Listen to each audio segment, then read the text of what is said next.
tempestività nell'affrontare interventi, nell'intervento, prevenzione conoscendo bene la situazione, dati alla mano di quando cresce il fiume, di quando sta per arrivare la marea, sono dati indispensabili e per la prima volta cominciano a essere operativi e a disposizione dei comuni. La conoscenza in tempo reale dei dati è uno strumento utile nella gestione delle emergenze di tipo idraulico e idrogeologico. Il Consorzio di Bonifica Acque Risorgive di Venezia ha presentato l'attività di Simogit, il sistema di monitoraggio e gestione idraulica del territorio, che ha sviluppato una piattaforma web grazie alla quale è possibile tenere monitorati i dati pluviometrici e i livelli idrometrici dei corsi d'acqua in gestione. La parola d'ordine è però la cura del territorio. È fondamentale perché tutto il lavoro fatto di miglioramento della situazione in questi ultimi anni, se poi non viene mantenuto in essere, non viene messa in atto quella manutenzione costante, giornaliera, vorrei dire,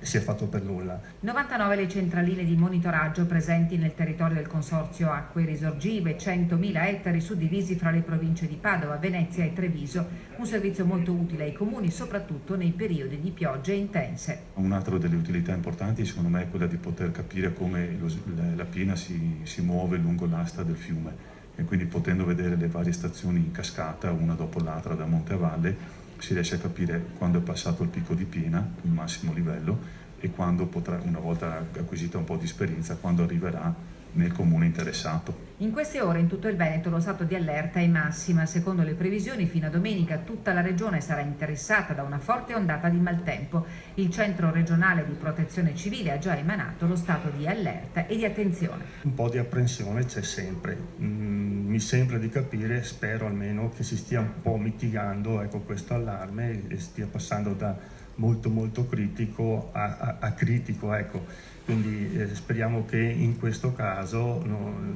il buon Dio ci metta una mano.